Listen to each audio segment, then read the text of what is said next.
Welcome to my YouTube channel. आज हम बात करने वाले हैं रेस्पिरेटरी सिस्टम के बारे में। इससे पहले हमने cell and animal tissue and plant tissue का टॉपिक कर लिया है और आज हम रेस्पिरेटरी सिस्टम का टॉपिक करने वाले हैं। तो पहले जानते हैं कि रेस्पिरेटरी सिस्टम क्या होता है। ओके, सो रेस्पिरेटरी सिस्टम क्या होता है? शरीर के अंगों का वैसा समूह जो श्वसन की क्रिया में सहायता करता है उसे हम सामूहिक रूप से श्वसन तंत्र कहते हैं। मतलब जो कि हमारे क्या कहते हैं, श्वसन की क्रिया में जो भी हमारे शरीर का अंग जो उसमें मदद करता है उसे हम क्या कहते हैं, श्वसन तंत्र कहते हैं। ठीक है, श्वसन एक ऐसी क्रिया है जिसमें ऑक्सीजन को ग्रहण किया जाता है। मतलब हम ऑक्सीजन को अंदर लेते हैं और उसके बदले में हम CO2 carbon dioxide and H2O and ऊष्मा निकालते हैं। ठीक है, श्वसन की क्रिया ऑक्सीजन की क्रिया है। ठीक है, ये एक ऑक्सीजन की क्रिया, यह क्रिया होने के फलस्वरूप ही ऊष्मा या ऊर्जा निकलती है हमारे शरीर से। यही कारण होता है कि मृत व्यक्ति का शरीर ठंडा पाया जाता है क्योंकि वह सांस नहीं लेता। श्वसन तंत्र का सब सांस अंदर लेने तथा बाहर छोड़ने की क्रिया को हम श्वासोच्छ्वास कहते हैं। यह मुख्य रूप से दो प्रकार के ही होते हैं। ठीक है, और ये पिक्चर रही, इसे आप समझ सकते हैं। Okay, next. तो पहले तो समझ लेते हैं ये जो 2 टाइप से हैं। एक होता है निश्वासन, इसमें सांस अंदर लेने की प्रक्रिया को हम निश्वासन कहते हैं। इसके द्वारा हम ऑक्सीजन 21% एंड कार्बन डाइऑक्साइड 0.03% तथा नाइट्रोजन जो गैस होती है 78% वो हम अंदर लेते हैं। ओके, एंड एक्सपिरेशन निश्वासन, सांस बाहर छोड़ने की प्रक्रिया को ही निश्वासन कहते हैं। ओके, जितनी मात्रा में हम सांस को लेते हैं उतनी मात्रा में हम सांस को बाहर भी छोड़ देते हैं, लेकिन इसमें गैसों का अनुपात बदल जाता है। ओके, इसमें ऑक्सीजन 17% होता है और कार्बन डाइऑक्साइड 4.6% होता है। ठीक है, तथा नाइट्रोजन जो है हमारा वो क्या कहते हैं 78% गैस बाहर निकलती है। तो ये ध्यान में रखना, ये गैसेस, ठीक है, इम्पोर्टेंट है। आगे, मनुष्य जब सांस लेता है और वायु जिस मार्ग का अनुसरण करती है उस मार्ग को हम श्वसन मार्ग कहते हैं। ठीक है, ब्रीथिंग एंड रेस्पिरेशन दोनों में फ़र्क होता है। ओके, अब देखते हैं इसके पार्ट्स को। ये मेरे पास पिक्चर है। ठीक है, रेस्पिरेशन सिस्टम को मैं समझाने लगी हूँ, ध्यान से समझ लेना। नेशनल कैविटी क्या होते हैं? जो क्या कहते हैं, नास छिद्र होती है ना, उसे हम कहते हैं नासिका कपाट। ये भी वही, ये मतलब दोनों का मीनिंग सेम ही है। ठीक है, पैरिक्स क्या होती है? ग्रसनली। ओके, उपकंठ, एपिग्लोटिस और क्या कहते हैं लैरिक्स, स्वर तंत्र जहाँ से हमारी आवाज़ निकलती है। ठीक है, श्वास नली, ट्रैकिया, फुसफुस झिल्ली, प्लूरल मेम्ब्रेन, ब्रोंकोई। ठीक है, ब्रोंकोइलेस। आगे है कुपिका, एल्वियोली, लंग्स, डायफ्राम। ओके, ये पिक्चर यहाँ पे आप देख सकते हैं। Okay, next cavity, nose hairs. मैं आपको नोज हेयर्स के बारे में बता देती हूँ। जो नोज़ होती है ना हमारी, उसके अंदर जो हम ऑक्सीजन लेते हैं सांस, उसमें हमारे नोज़ में ना छोटे छोटे हेयर्स होते हैं। वो ना डस्ट पार्टिकल्स को रोकते हैं। हमारी बॉडी ना साफ मतलब लंग्स तक ऑक्सीजन जो ले जाती है वो एकदम साफ पहले से ही छाट लेती है, क्योंकि जो हवा में धूल कण होते हैं वो हमें दिखते नहीं है, डस्ट पार्टिकल, जिसके कारण वो स्वच्छ हवा मतलब जो नोज़ के अंदर हेयर्स होते हैं ना वो रोकते हैं। इसलिए ये नोज़ हेयर्स भी ज़रूरी होते हैं। ओके, ये सारे पार्ट्स हैं यहाँ पे। नेशनल कैविटी, नोज, ये सारे लैरिक्स, ट्रैकिया, ब्रोंकोई। ओके, ये सारे। नेक्स्ट, अब एक एक पार्ट्स के बारे में हम पढ़ लेते हैं।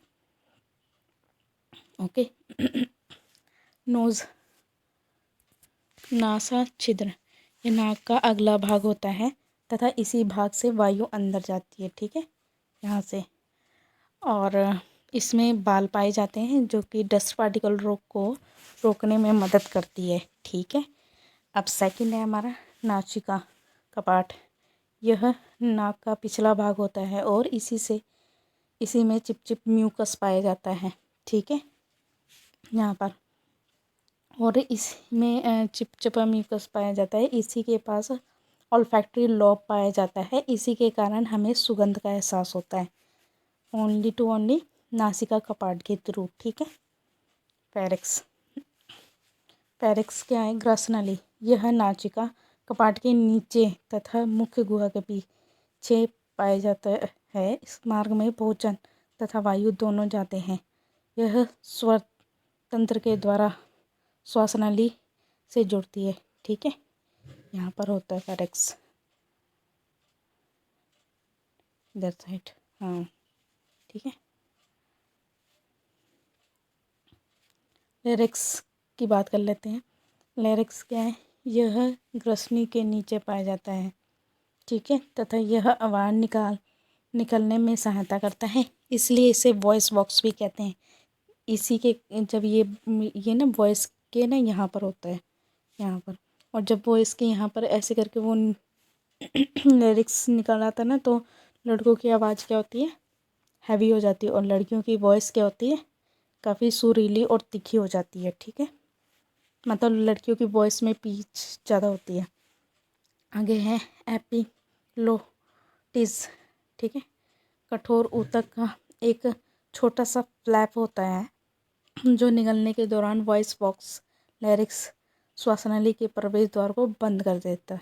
तभी हमारे पुराने समय में लोग मतलब जो बड़े लोग होते थे वो कहते थे कि खाना खाते समय बातें नहीं करना है, बोलना नहीं, क्योंकि उनको पता होता था कि यहाँ पे एक ऐसा टिश्यू होता है जो कि क्या कहते हैं, हमारे खाने को क्या कहते हैं, दोनों के मार्ग द्वार एक ही होते हैं, तो जिससे कि क्या कहते हैं, हम खाना खाते हैं तो वो अलग जाता है और उसको कवर अप करता है, इसलिए कहीं खाना जो है वो श्वास नली में ना अटक जाए। अक्सर देखा होगा जब खाने में इसी तरह में बोलते हैं या तेज़ हंसते हैं तो फंस जाता है। Wind pipe. ठीक है, यह करीब 5 इंच लंबी नली होती है जो कि पेसिडो स्ट्रैटिफाइड स्लिटेड कैल्यूमर एपिथेलियन। ये मोस्ट इम्पोर्टेंट है, मैं आपको बता दूँ तो वेट, ये लाइन। ठीक है, ये पूछते हैं कि मतलब श्वास नली में कौन सा टिश्यू पाते हैं या किस शेप में होती है। ठीक है, तो ये इम्पोर्टेंट है। पेसिडो स्ट्रैटिफाइड सिलिटेड कैल्यूमर एपिथेलियम टिश्यू होता है। ठीक है, इन द्वारा ये मतलब सी आकार में उपस्थित छल्ले होते हैं, यहाँ पे सी शेप्ड में, यहाँ पे ऐसे करके, पीछे ऐसे करके, मतलब मैं यहाँ पे बना के बता देती हूँ, ऐसे सी शेप में छल्ले होते हैं, ऐसे बने होते हैं, हाफ होते हैं, से बने होते हैं। ये छल्ले श्वास नली को आपस में चिपकने से रोकते हैं। मतलब ये जो ऐसे करके छल्ला बना होता है ना, ये इसको ना ऐसे करके ये ना ये रोकने से इसको ना ये ऐसे स्ट्रेच होने पे, मतलब ऐसे पतले होने पे या किसी चीज़ के फोर्स से दबने से रोकते हैं। ठीक है ना, इसलिए ये ऐसे रहते हैं, ये हमेशा खुले रहते हैं। ठीक है, तो ये मतलब श्वास नली को आपस में चिपकने से रोकते हैं और सदैव खुले रहते हैं। अब आगे बढ़ते हैं हम। श्वास नली ट्रैकिया। इस नली के द्वारा वायु फेफड़े के अंदर जाता है, ट्रैकिया। ठीक है, अंदर जाता है। ट्रैकिया का मुख्य कार्य क्या है? हवा को इसके माध्यम से ब्रोंची तक और फेफड़ों में पहुंचाने की अनुमति देना। श्वास नली ट्रैकिया हवा के लिए मार्ग बनाती है। इसके अलावा यह धूल, पराग और अन्य एलर्जी जैसे कणों को फेफड़ों में प्रवेश करने से भी रोकती है। ठीक है, ये ट्रैकिया का काम है। श्वास नली आपकी निचली गर्दन और ऊपरी छाती में आपके स्वर यंत्र, ठीक है, लैरिक्स के नीचे स्थित होती है। यह आपके गले के निचले हिस्से में पायदान के पीछे, ठीक है, आपके कॉलर बोन के अंदरूनी किनारे के बीच होती है। ठीक है, यहाँ पे आगे है पेरोलर मेम्ब्रेन क्या है? फुसफुस झिल्ली क्या है? फुसफुस झिल्ली एक पतली क्या कहते हैं, दोहरी परत वाली झिल्ली होती है जो कि फेफड़े को ढकती है। ये झिल्ली लिक्विड से भरी होती है। ठीक है, अब लंग्स के बारे में पढ़ लेते। देखते हैं छाती की गुहा में छाती की हड्डी के दोनों ओर स्थित होती है और पंचमुख्य वर्ग और लॉब्स में बटी होती है। ये फेफड़े जो होते हैं वो रक्त से कार्बन डाइऑक्साइड को हटाने और उसमें ऑक्सीजन जोड़ने की जिम्मेदार का काम करते हैं। ऐसा करने के लिए हृदय और फेफड़े मिलकर काम करते हैं। ठीक है, ये देखो लॉब्स, आप इसमें देख लो लॉब्स बनी हुई है, ये देखो। ठीक है, नेक्स्ट थोड़ा सा ब्रीफ में पढ़ लेते हैं, क्योंकि ब्रीफ में पढ़ने से ये रहेगा ना कि उस टॉपिक के जो बातें हैं वो आपके जहन में अच्छे से थोड़ा समझ में चली जाएंगी। श्वास नली यंत्र को ब्रोंकोई से मिलाती है। ठीक है, तथा श्वास को गर्दन से वक्षस्थल तक पहुँचाती है और वक्षगुहा में पहुंचकर श्वास नली दाहिनी और तथा बाईं ओर भागों में विभाजित हो जाती है। ठीक है, यहाँ से ऐसे से जाकर हो जाती है, अपनी तरफ के फेफड़ों में प्रविष्ट हो जाती है। इन शाखाओं को प्राथमिकता श्वास नली प्राइमरी ब्रोंकोई कहते हैं। ठीक है, मतलब स्टार्टिंग में जो क्या कहते हैं ब्रोंकोइज होती है ना, वो यहाँ पे ऐसे करके जाती हैं इधर पर।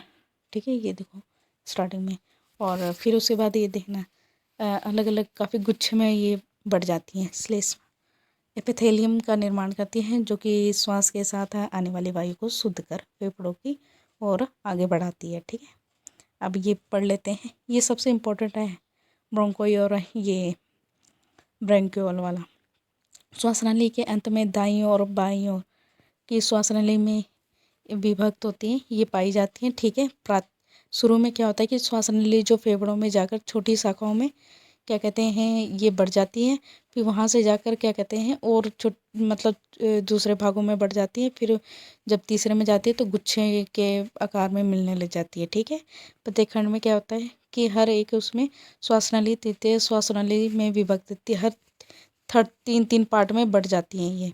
ठीक है, छोटी छोटी श्वास नली जो होती है वो इतने पार्ट में बढ़ जाती है। ये ब्रोंकोल फेफड़ों में फैली रहती है।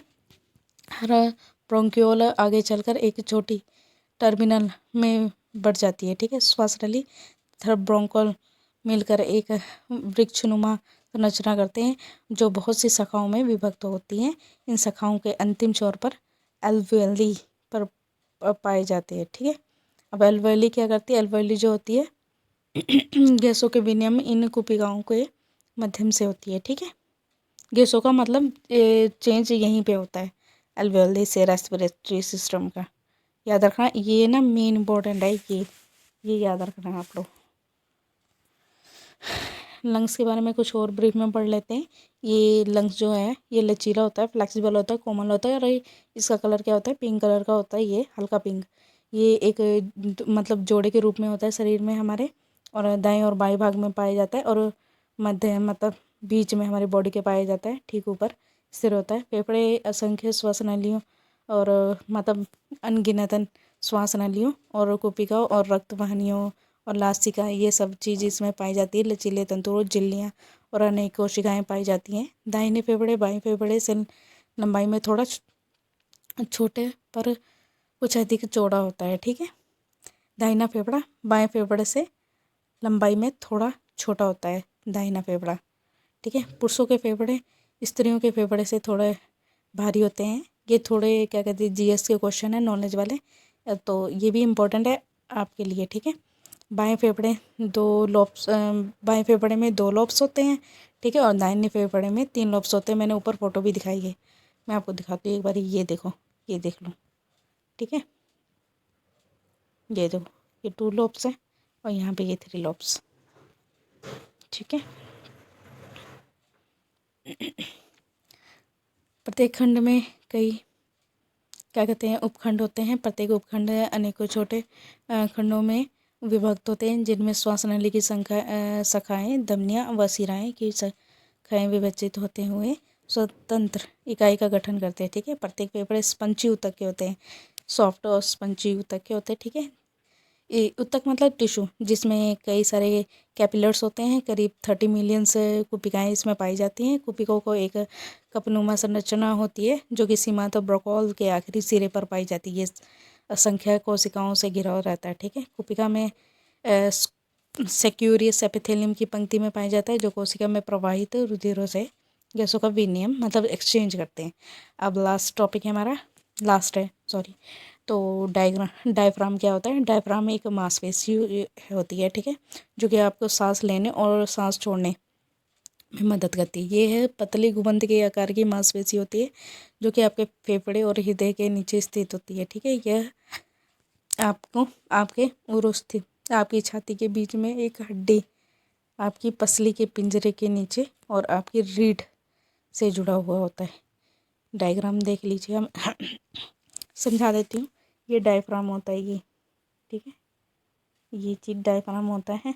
जब आप सांस लेंगे ना, तो ये ना ये नीचे की ओर आ जाता है ऐसे, और जब आप सांस बाहर छोड़ोगे तो ये ऐसे आ जाता है, अपनी शेप में ऐसे हो जाता है। सांस को ना मतलब बाहर धकेल देता है इसी की हेल्प से, ठीक है। So thank you. अगर आपको अच्छा लगा मेरा YouTube channel, do like and subscribe my YouTube channel, ऐसे ही और मोर वीडियोस पाने के लिए, ठीक है। प्लीज़ लाइक करो, सब्सक्राइब करो और मुझे आगे बढ़ाओ।